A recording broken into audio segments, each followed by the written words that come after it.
Get out, people like you do not belong here. The word landed hard, sharp enough to cut through the polished quiet of the hotel lobby. Not please, not ma'am, just get out. The manager's voice echoed off marble and glass as he shoved her payment back across the counter, like it was contaminated. His shoe followed it, grinding it down, making sure everyone watching understood exactly where he thought she belonged. A laugh slipped out from behind the desk. Nervous, cruel, encouraged. She didn't flinch. She didn't argue. She didn't explain. She just stood there, wearing travel-worn clothes, holding a bag that didn't match the chandeliers above her, and let them finish telling the room who they thought she was. The digital clock behind the desk glowed. 11:47 p.m. None of them noticed it. None of them understood what that time meant. Because in that moment, they weren't removing a guest. They were documenting their own downfall. Have you ever been disrespected in a place where you held all the power, and the people humiliating you had no idea? If you've ever been judged, disrespected, or told you didn't belong, this story is for you. Drop a comment with your experience. Hit the like button to keep stories like this visible.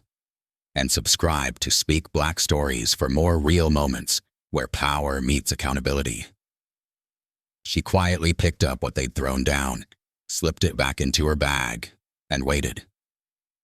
The countdown had already started. The revolving doors whispered shut behind her.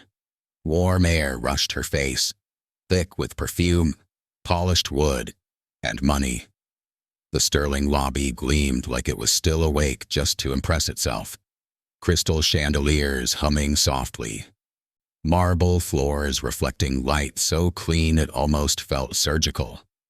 Everything about the space said, "You don't get to be here unless we allow it."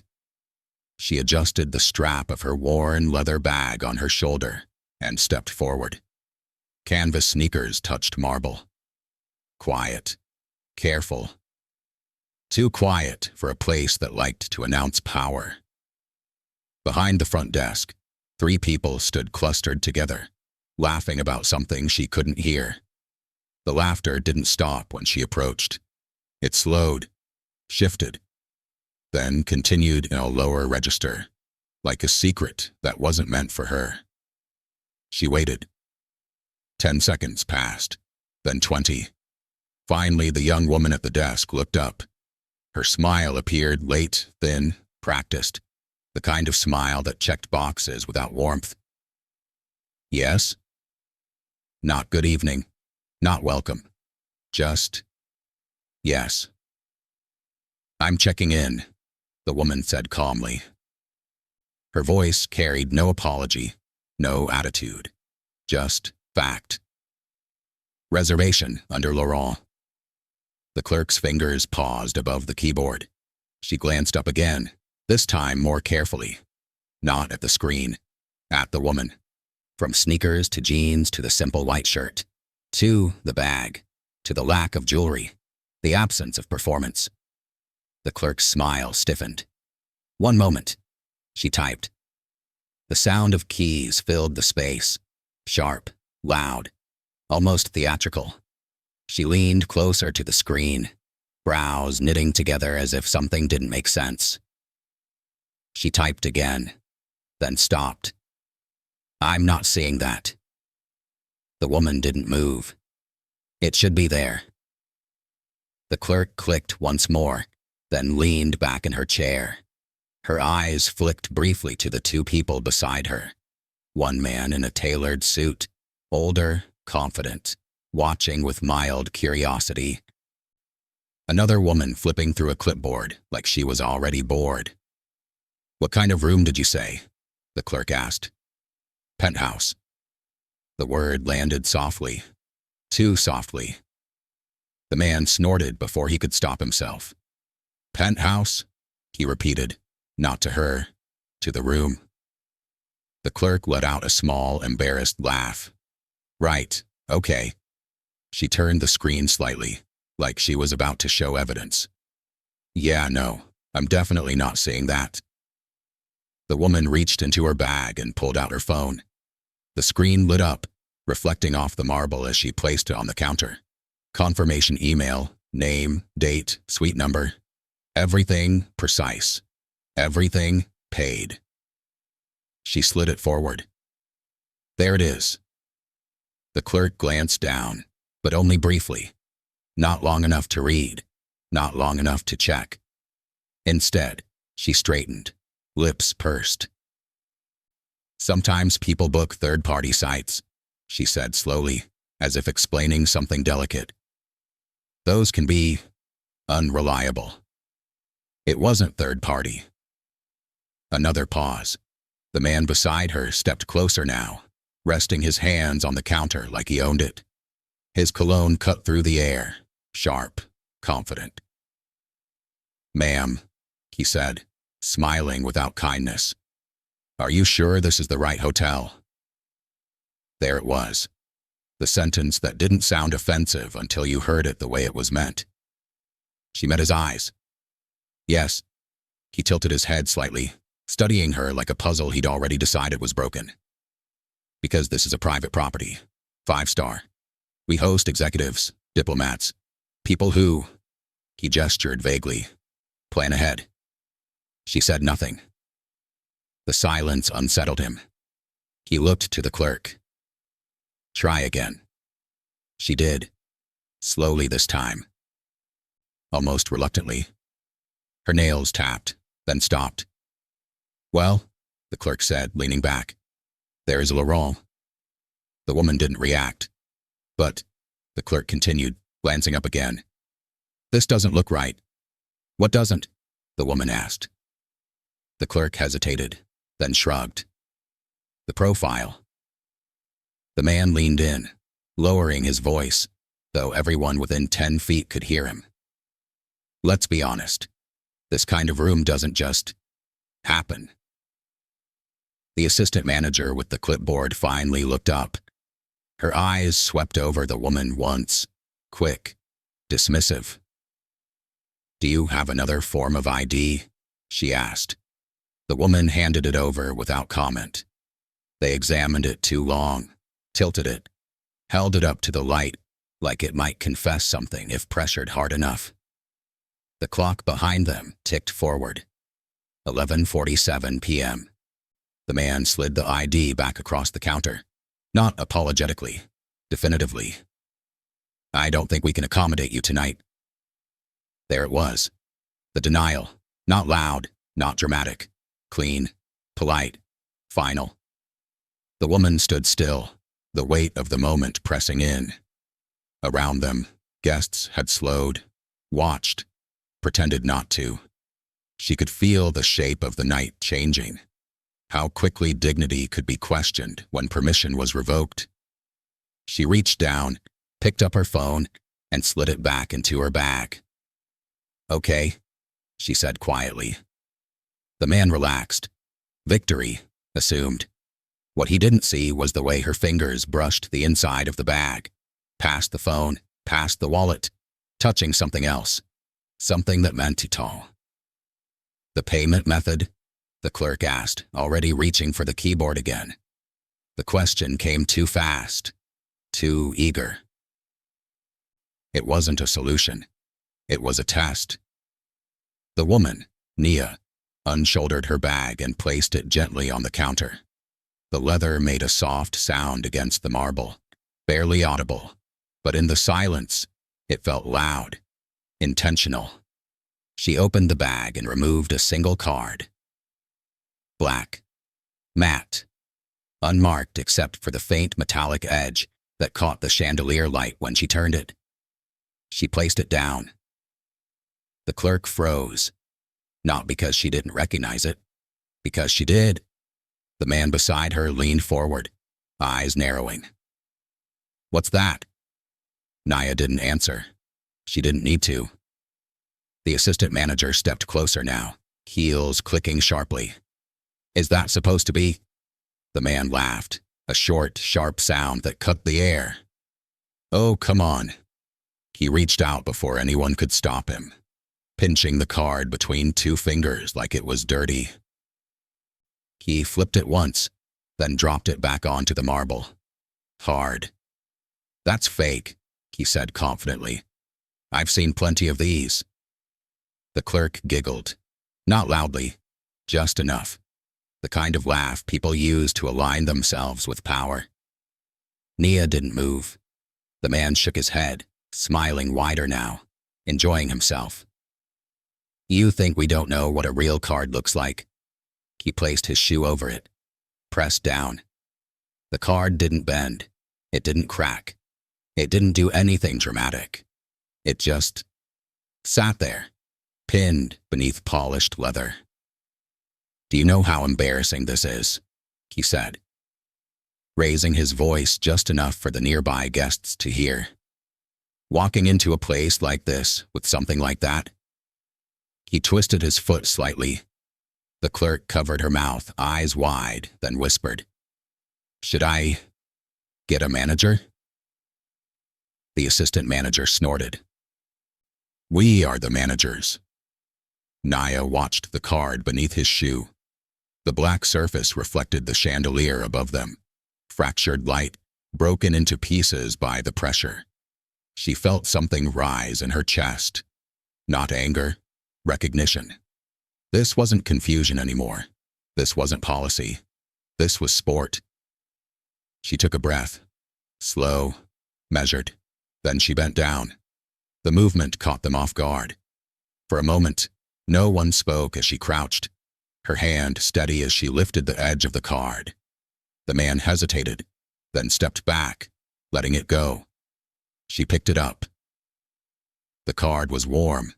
She stood, slipped it back into her bag without looking at it, and closed the zipper carefully, deliberately.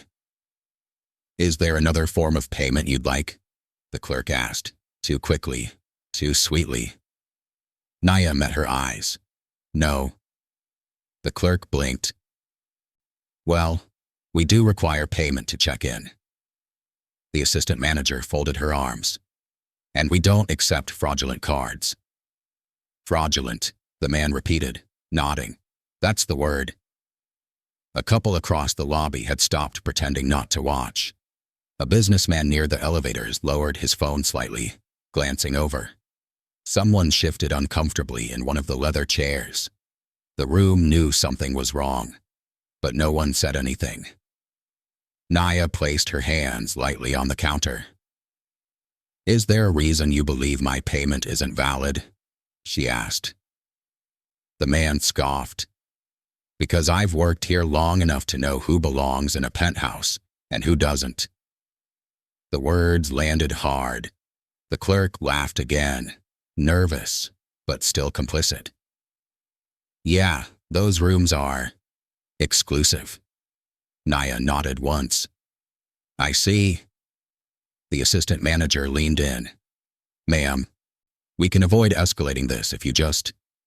Escalating? Nia repeated softly. Yes, the assistant manager said, lips tight. Because if you continue insisting, we may have to involve security. There it was, the threat wrapped in procedure. Nia glanced past them, to the clock mounted high on the wall behind the desk. 11:49 p.m. 2 minutes gone. The man noticed her glance and smirked. You checking the time? Good idea, we're busy. Nia reached into her bag again, slower this time, and removed her phone. She didn't unlock it. She didn't wave it around. She simply placed it face up on the counter. The assistant manager frowned. What's that? My reservation, Nia said, and proof of payment. The man didn't look. We've seen enough. That's interesting, Nia replied calmly. Because you haven't looked at it once? The clerk shifted in her seat. Sir, Nia continued, turning her gaze to the man, you've accused me of fraud without verifying anything. He shrugged. That's my job. No, she said. Your job is service. The air changed, Just slightly. The assistant manager straightened. Okay, this conversation is going nowhere. She turned to the clerk. Call security. The clerk hesitated, just for a second, but then reached for the phone. Nia didn't raise her voice, didn't step back, didn't plead. She simply watched them.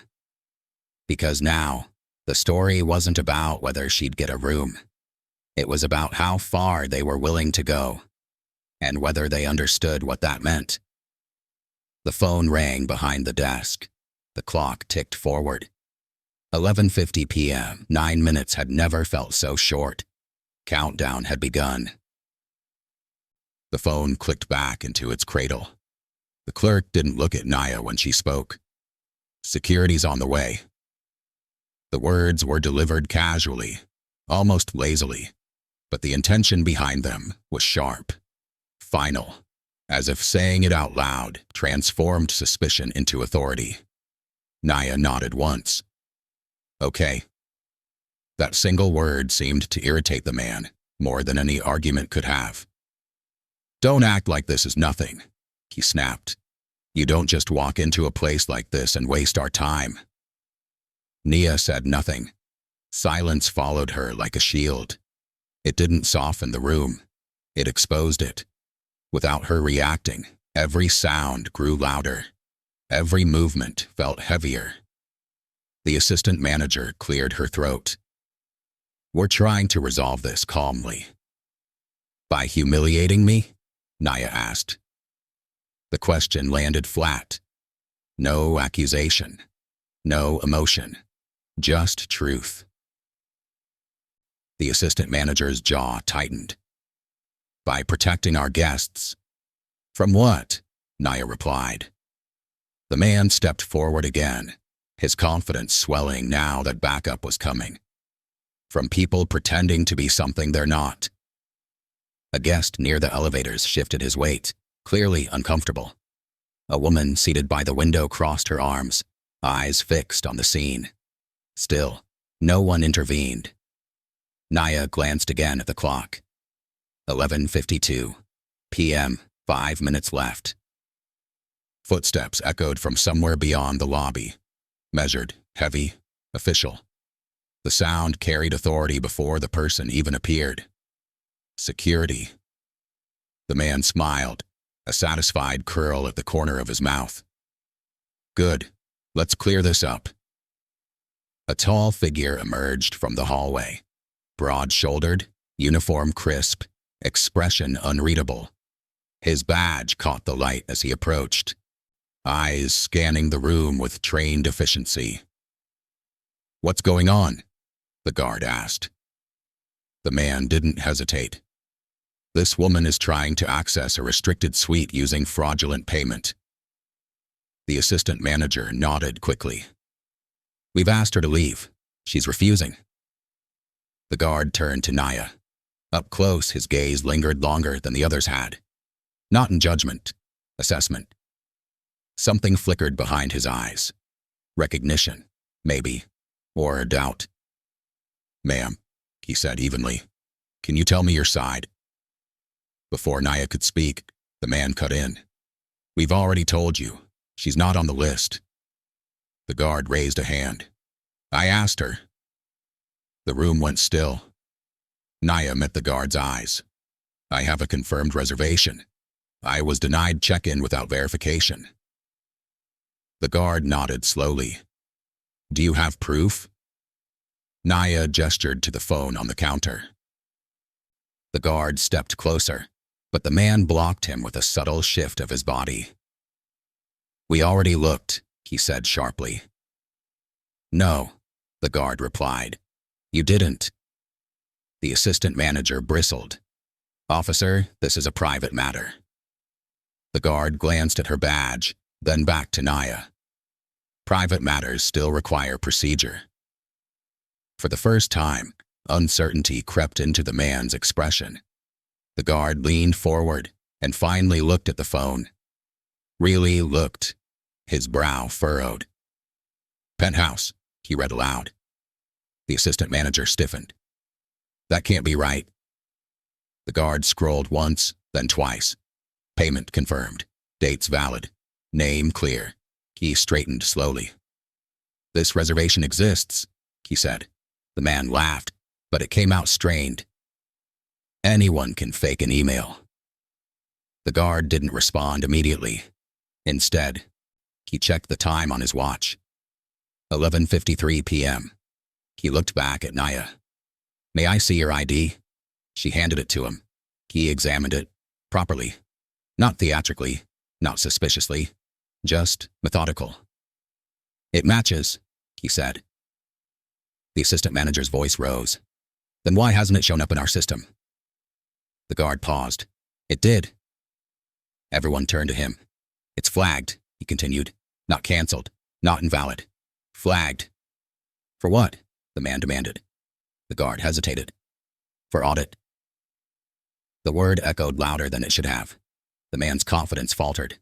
Just slightly. Audit? He repeated. The guard nodded. Corporate flag. Happens when high-level oversight is involved. The assistant manager swallowed. Naya finally spoke again. Would you like me to explain? She asked calmly. The man shook his head. No. This is ridiculous. He turned to the guard. Escort her out. The guard didn't move. I can't do that, he said. The man's face flushed. Excuse me? The guard met his eyes. Not without cause. A tense silence followed. The clock behind the desk ticked forward. 11:54 p.m., 4 minutes left. Naya closed her bag, lifted it onto her shoulder, and took a small step back. Not away, but into balance. She wasn't leaving, and everyone in the room felt it, because something had shifted. Not power, but certainty. And whatever was coming next, no one behind that desk was ready for it. The silence didn't last. It fractured, softly at first, into whispers, then into movement. Chairs scraped against marble. Someone near the seating area adjusted their coat. Another guest leaned closer to their companion, murmuring urgently. The lobby had stopped being a private space. It was becoming a stage. The man behind the desk noticed it too. His jaw tightened as his eyes swept the room, counting witnesses, measuring risk. Let's keep this professional, he said, raising his voice slightly. Not for Nia, but for the audience that had gathered without announcing itself. The assistant manager nodded quickly. Yes, professional. The guard remained where he was, posture firm, feet planted. He hadn't moved closer to Naya. He hadn't moved away either. Neutral, which, in this moment, was dangerous. Near the window, a young woman lifted her phone. Not high, not obvious, just enough. The screen glowed faintly in the dim light, angled toward the desk. Her thumb hovered, then tapped once. Live. The man didn't see it, but the assistant manager did. Her eyes flicked toward the phone, then back to Naya. Something like unease crept into her expression. We're still resolving this, she said too quickly. There's no need to record. The young woman didn't respond. She didn't stop either. Naya noticed. She also noticed the subtle shift in tone, the way the insults had stopped, replaced by carefully chosen words, the way everyone behind the desk suddenly remembered policy. Ma'am, the man said, lowering his voice, let's not make this more complicated than it needs to be. Nia met his gaze. That stopped being an option when you accused me of fraud. The man scoffed. You're overreacting. Am I? Naya asked. She turned slightly, her voice still calm, but now directed outward, to the room. Has anyone else been asked if they're in the right hotel tonight? No one answered. A man near the elevators shifted uncomfortably. Has anyone else been told their payment looks fake? She continued. Still silence. The assistant manager's face flushed. This is inappropriate. What's inappropriate, Naya said, is assuming someone doesn't belong because they don't perform well the way you expect. The young woman's phone buzzed softly. Notifications already coming in. The man noticed the sound and followed it back to the source. His expression darkened. "Are you filming?" he snapped. The young woman didn't flinch. "Public space." The guard glanced over. He didn't intervene. The man exhaled sharply, running a hand through his hair. "Great. Fantastic." He turned back to Nia. "Is this what you want? Attention?" Nia shook her head. "I want my room." The simplicity of it unsettled him. The assistant manager leaned in, voice lowered. "Look, maybe there's been a misunderstanding. We can No, Naya interrupted gently. "We're past that." The guard checked his watch again. 11:56 p.m. 3 minutes. The man noticed. "What's with the time?" The guard hesitated. "Corporate monitors flagged reservations in real time."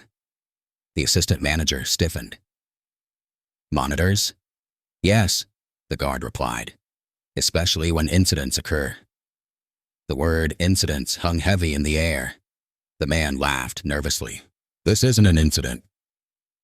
The guard looked around the lobby, at the guests watching, the phone recording, the tension pressing in. "It is now," he said. The assistant manager swallowed hard.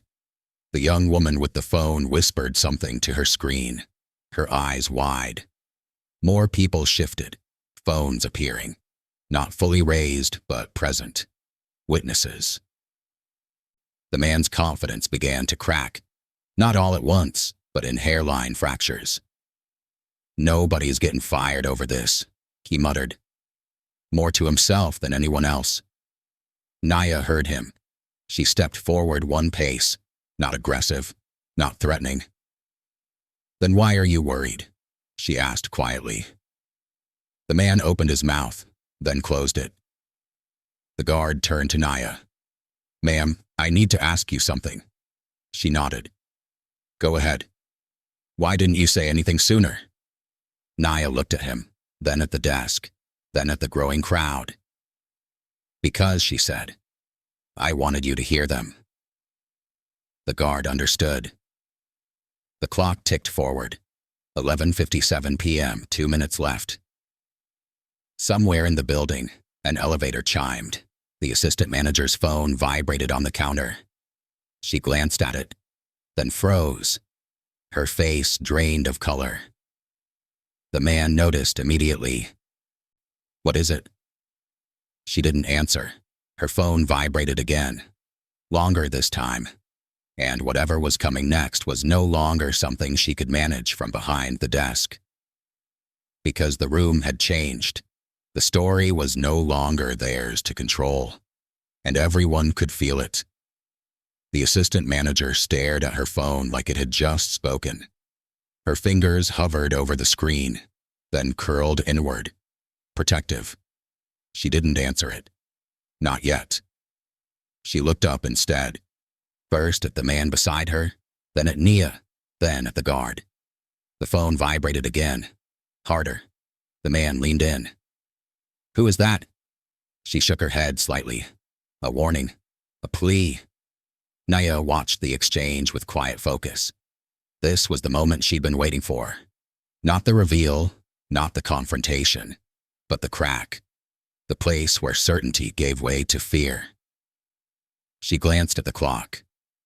11:58 p.m. 1 minute left. The guard shifted his stance, weight settling evenly between his feet. He wasn't neutral anymore. He was alert. "What's the issue?" he asked the assistant manager. She swallowed. "It's corporate."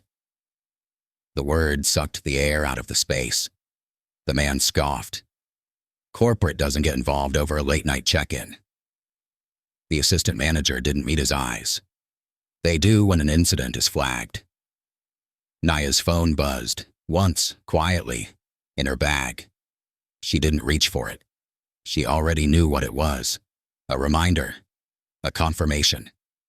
The clock inside her head aligned with the one on the wall. 9 minutes.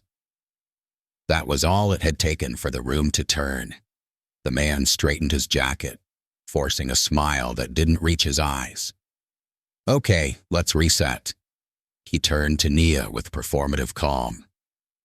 Ma'am, perhaps we started off on the wrong foot. Nia didn't respond. Maybe there's a misunderstanding, he continued. We can find you another property nearby. Complimentary transport. No, Nia said.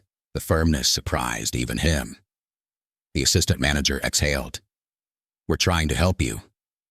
Nia tilted her head slightly. You had that chance. The guard glanced again at the clock, then back to the assistant manager. You should answer. She hesitated, then finally swiped. Yes, she said, voice tight. No one could hear the voice on the other end, but they could see the effect. Her shoulders sagged, her eyes widened. Tonight, she whispered. The man leaned closer. What are they saying? She covered the phone with her hand. They want details. About what? She looked at Nia. About her. The guard stepped closer now, lowering his voice. Ma'am, you need to explain. The assistant manager closed her eyes briefly, then opened them. They're asking why a flagged reservation hasn't been cleared. The man laughed, a brittle sound. So clear it. I can't, she said. Not without authorization. Then get authorization. She shook her head. That authorization doesn't come from us. The man's smile vanished. From who then? The assistant manager didn't answer. She didn't have to. Nia took a breath. This was the line. The moment where silence stopped being restraint and became permission. She reached into her bag, not hurried, not dramatic, and pulled out a slim folder. Leather. Minimal. The kind of thing that didn't need branding to announce importance. She placed it on the counter. The sound was soft, but everyone heard it. The man stared at it. What's that? Nia didn't open it yet. Before I do, she said, voice steady. I want to be clear about something. The room leaned in. I didn't come here to make a point, she continued. I came here to sleep. Everything that happened after I walked through those doors, that was your choice. The man scoffed again, but there was no humor left in it. You think this? He gestured to the folder. Changes anything? Nia met his eyes. It already has. The guard shifted, reading the room the way he'd been trained to. This wasn't an altercation anymore. This was an exposure. Nia opened the folder. She slid a single page forward. The assistant manager's breath caught when she saw the letterhead. The man leaned in, squinting. What is this? Ownership disclosure, Nia said. The words landed without emphasis, without triumph, just fact. The man laughed once, too loudly. That's not funny. Nia didn't smile. The assistant manager stared at the page, color draining from her face in real time. That's not possible, she whispered. Nia reached into the folder again and placed a second item on the counter. A business card, black, clean, embossed. Her name, a title beneath it. The guard looked down, then up at her, eyes wide now, understanding snapping into place. The man's confidence collapsed all at once. No, he said, backing up half a step. No. Nia closed the folder. The clock behind them clicked forward. 11:59 p.m., 9 minutes. She spoke softly, but the room heard every word. I own this property, she said, and now we're going to talk about your behavior. No one moved. No one breathed, and for the first time that night, the power in the room was exactly where it belonged. No one spoke. The chandeliers hummed faintly above them, indifferent witnesses to the way power had just slipped its leash and snapped back into place. The man's mouth opened, then closed. His eyes darted from the card to the folder to Naya's face, searching desperately for a crack, a tell, a mistake. There was none. The assistant manager's phone slid from her fingers and clattered softly against the marble. She didn't reach for it. Her hands hovered uselessly in front of her, like she'd forgotten what they were for. The guard straightened fully now, not out of fear, out of recognition. "Ma'am," he said carefully, "can you confirm your name?" Naya nodded. "Naya Laurent." The man shook his head, breath coming faster. "That doesn't mean anything. Anyone can print a card." "Anyone can—" "Stop," the guard said.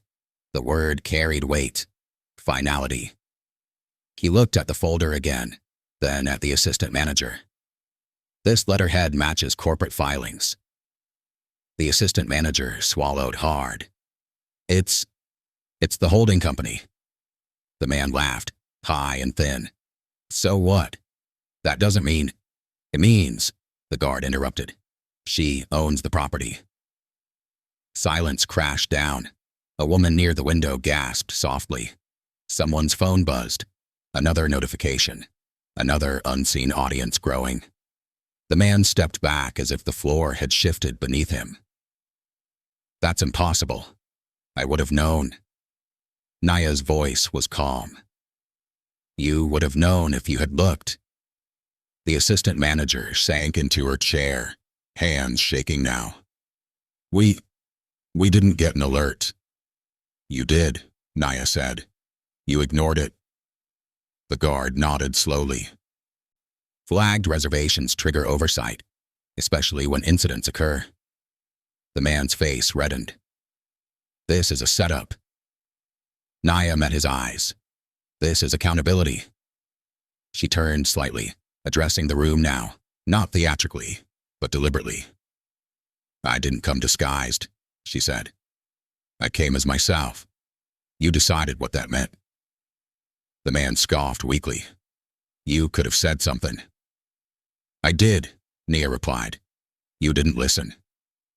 The assistant manager covered her mouth, tears welling now, not from empathy, but from the realization settling in. Careers weren't just at risk, they were over. Nia turned back to the desk. "Pull up your internal incident log." The assistant manager hesitated. The guard stepped closer. "Do it," she typed with trembling fingers. The screen reflected in her glasses. Lines of text, timestamps, notes. Naya leaned in just enough to see. "Read the last entry." The assistant manager's voice cracked. "Guest accused of attempted fraud. Security contacted." Naya nodded. "And before that?" The assistant manager scrolled. "Guest who did not fit profile." The words felt ugly out loud. Naya straightened. "How many complaints does this location have in the last 6 months?" The assistant manager froze. I don't know." The guard glanced at the screen. 32. The room murmured. The man shook his head wildly. "Those are exaggerations. People are sensitive." Naya turned to him. "You stepped on my card." He flinched. "You accused me of a crime," she continued. "You invited security without cause. You allowed your staff to laugh while doing it." She paused. "All of that happened in under 9 minutes." The guard checked the clock. 12 a.m. The day had changed. "So will this place," Nia said. The assistant manager stood abruptly. "Miss Laurent, I can explain." Naya held up a hand. "No," she said gently. "You can listen." She opened the folder again, removing a second document and placing it beside the first. Effective immediately, she read, voice steady. All on-duty supervisory staff are suspended pending review. The assistant manager's knees buckled. She caught herself on the desk. The man stared at the paper, then at Naya. You can't fire us on the spot. Naya looked at him. Watch me. The guard took a step back, giving space, giving respect. You, Naya said, turning to the man, are relieved of your duties. His mouth fell open. You're making a mistake. No, she replied. You did. She turned to the assistant manager. You're done here as well. Tears spilled freely now. Please, this conversation, Naya said softly, ended the moment you chose humiliation over service. Phones were fully raised now. No one hid it anymore. The man's voice dropped to a whisper. I have a family. Nia didn't waver. So do I. The guard cleared his throat. Ma'am, what would you like us to do? Naya closed the folder, slipped it back into her bag, and finally allowed herself a breath. Document everything, she said. Escort them out. Secure access. She turned toward the elevators. And then, she added without looking back, someone get me my room. The doors chimed open. As Naya stepped inside, the lobby remained frozen. Staff exposed, guests stunned, consequences settling in. The doors closed softly, and for the first time that night, the building felt quiet. Not because the conflict was over, but because the truth had finally arrived. The elevator doors closed with a muted thud. For half a second, it felt like escape. Then Naya pressed the button, not for the penthouse, but for the lobby again, and the car began its slow ascent before stopping just one floor up. She stayed inside, still, listening. Below her, the lobby erupted. Not loudly, not chaotically, but with the frantic energy of people scrambling to regain control after losing it completely. The guard's voice cut through first. Sir, ma'am, this way, please. The man protested immediately. You can't do this. This is insane. Effective immediately, the guard replied, steady and rehearsed. You no longer have authority on this property. Authority, the word that had fueled everything, now stripped clean. Naya imagined the look on his face. The way arrogance curdled when it finally realized it wasn't protected by confidence anymore. The elevator chimed softly. She didn't move. Downstairs, the assistant manager's voice cracked. I've worked here 8 years. Silence followed.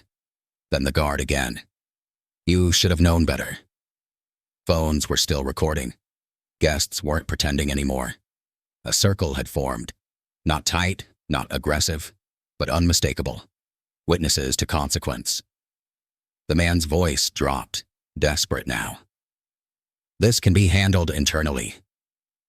The guard didn't respond. Another voice entered, calm, clipped, unmistakably corporate. Someone had come down from the offices upstairs. The shift supervisor, late-night damage control. What's going on? The supervisor asked. The guard answered before anyone else could. Ownership intervention. 2 terminations. The word hit like a dropped plate. The supervisor inhaled sharply. On whose authority? There was a pause. Miss Laurent? Silence again. The supervisor didn't argue, didn't ask questions. Just nodded once. Collect badges, she said. Plastic hit marble. Once, then again. Naya closed her eyes briefly. This wasn't triumph. It was gravity. Downstairs, the assistant manager sobbed openly now, hands shaking as she placed her badge on the counter. I didn't mean for it to go this far.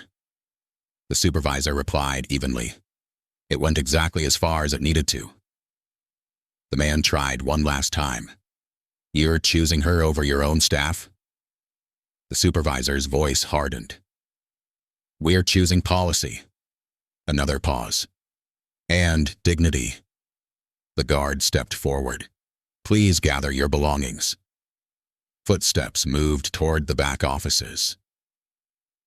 The crowd murmured, quietly, reverently. No cheering, no gloating, just the understanding that something permanent had happened. The elevator chimed again. Naya pressed the button to return to the lobby. The doors opened to a changed room.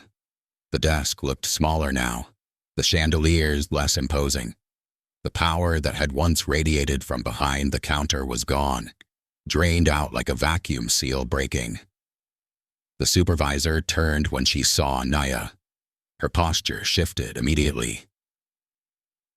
"Miss Laurent," she said. Nia raised a hand. "I know." The supervisor nodded, swallowing. "We're documenting everything." "Good," Naya replied. "Transparency matters." The guard stepped aside, giving Naya a clear path to the desk. Guests parted without being asked. Naya approached the counter again, the same spot where her card had been crushed, where her presence had been questioned. "Pull the complaint records," she said. The supervisor complied instantly, typing quickly. Lines of text filled the screen. Naya leaned in. "Read them." The supervisor hesitated. "All of them?" "Yes." She cleared her throat. Guest reported being treated with suspicion based on appearance. Guest reported mocking comments from staff. Guest reported being asked if they were lost. Guest reported security being used as intimidation. Each line landed heavier than the last. Naya listened without interruption. "How many?" she asked when the supervisor stopped. 32, the supervisor said quietly. "In 6 months," Naya repeated. The supervisor nodded. "Yes." Naya straightened. "This ends tonight." She turned to the remaining staff, clerks, night attendants, junior managers, faces pale, eyes locked on her. "This isn't about punishment," Nia said. "It's about correction." She gestured toward the desk. "Anyone who laughed tonight, anyone who stayed silent when you knew better, you're on probation. Effective immediately." A collective inhale. "Training begins tomorrow morning," she continued. "Attendance is mandatory. So is accountability." The supervisor nodded rapidly. "We'll schedule." "And one more thing," Naya added. She reached into her bag and pulled out her phone.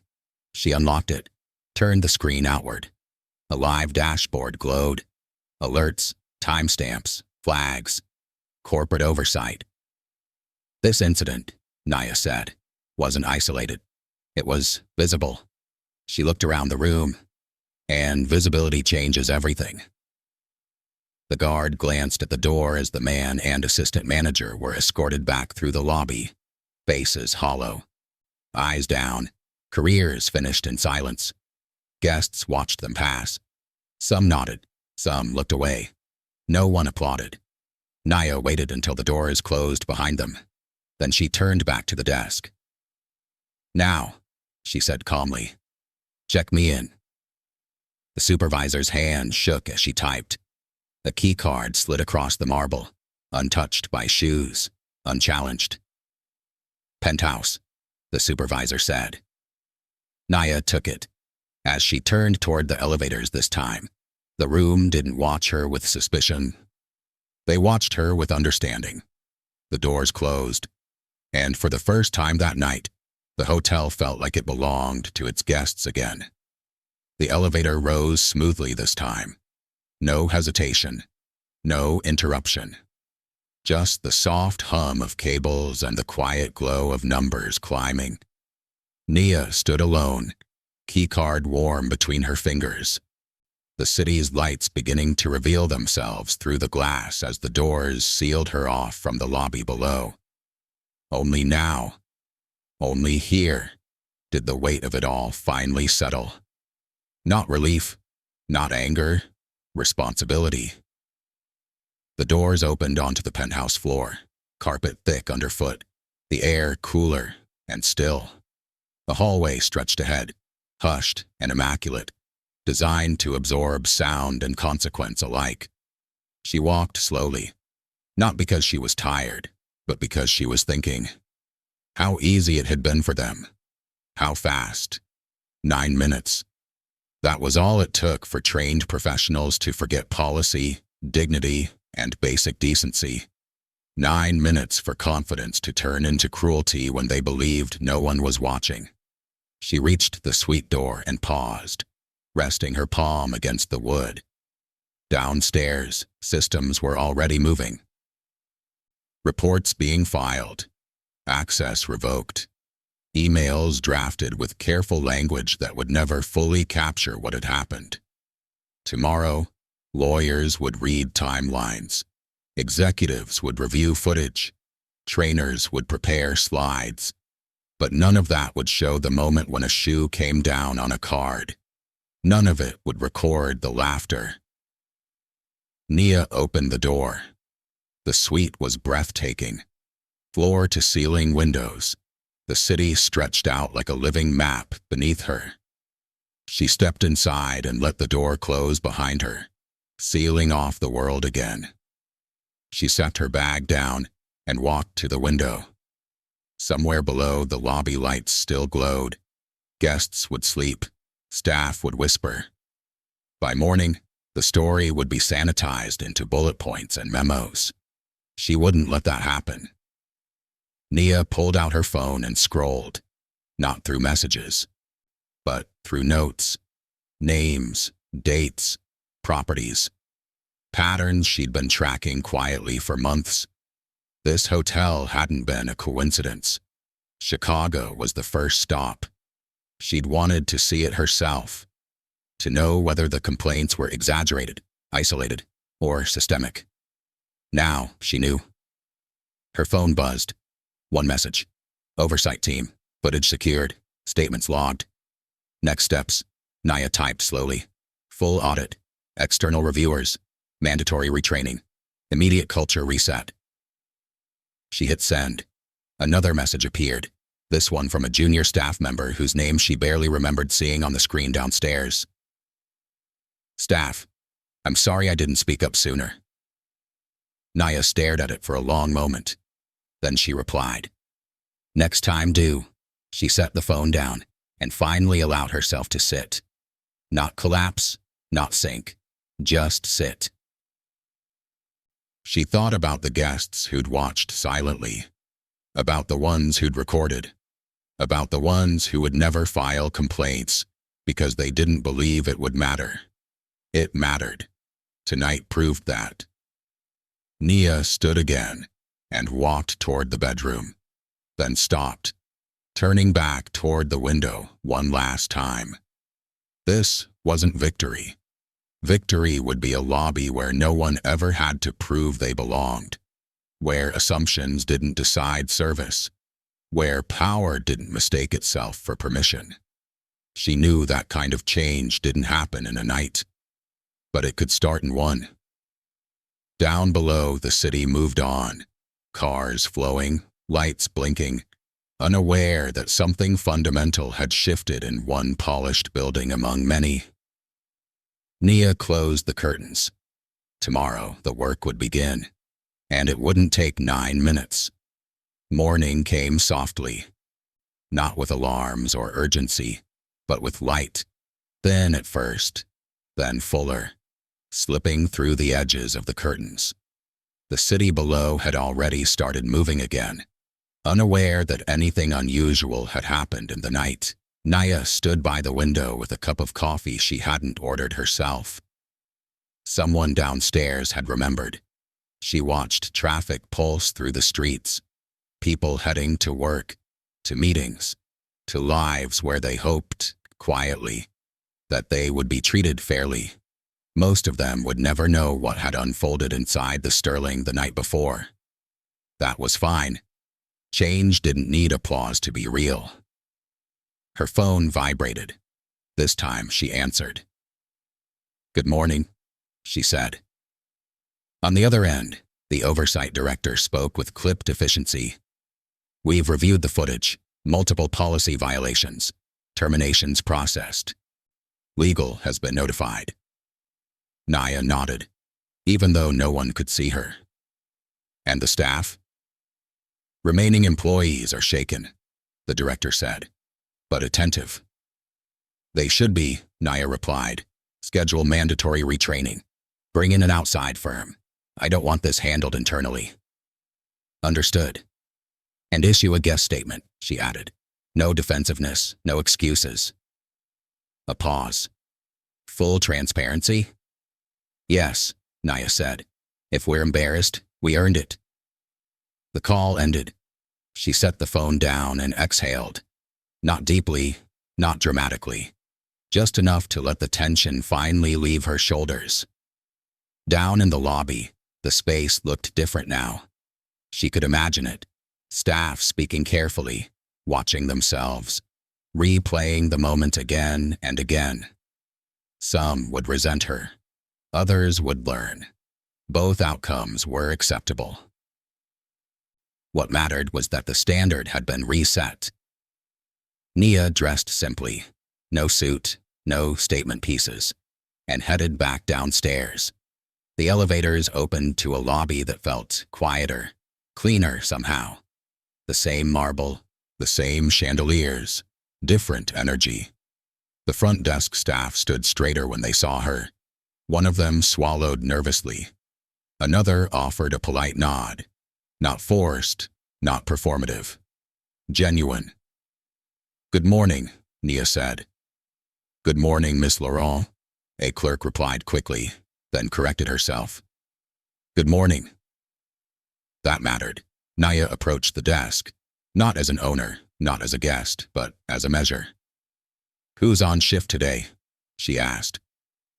The clerk answered promptly. No hesitation. No glances to supervisors for permission. Progress. Naya looked around the lobby one last time, committing it to memory. Not for what it was, but for what it had been. 9 minutes. That was all it had taken for bias to surface, to speak freely, to expose itself without realizing the cost. And that was the danger of unchecked power. It always assumed immunity. She turned toward the doors, sunlight spilling in as guests passed by, unaware they were walking through a space that had just been corrected. Before leaving, Naya paused and placed a small card on the desk. A direct line. For guest concerns, she said. It goes straight to oversight.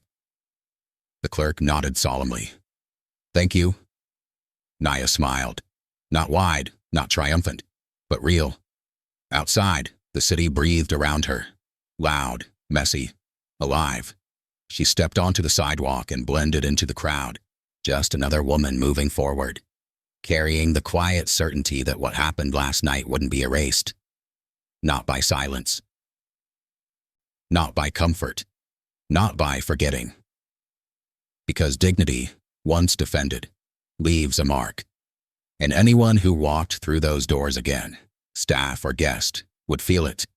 Not as fear, but as respect. And that, Naya knew, was the point all along.